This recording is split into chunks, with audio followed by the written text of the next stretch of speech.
Now come to the next paragraph, please. That what I want should not be confused with total inactivity. Dear students, in this paragraph, the poet clarifies that he has no association with death. It means the poet wants us to make this point clear that there is a big difference between death and total inactivity. He doesn't want to associate with death.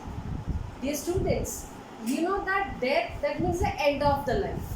But here poet wants you to stop your activities for a while so that you would get time to analyze, time to meditate, time to introspect, time to have peace, time to make your bond stronger.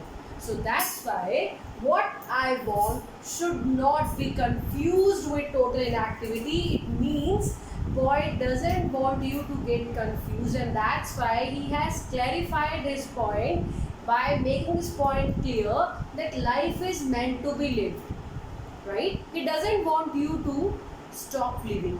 He doesn't want you to end your life.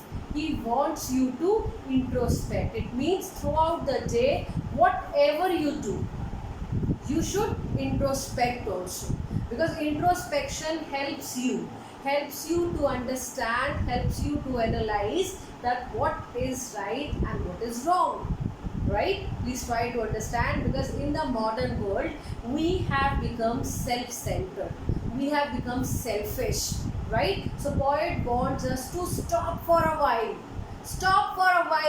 and don't speak, don't utter a word.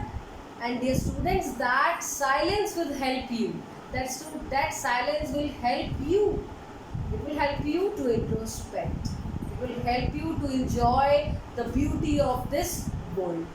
Next, life is what is about, and I want no truck with death. So dear student, life is meant to be lived. Live each and every moment with zest and zeal, right? Live each and every moment as it's the last moment.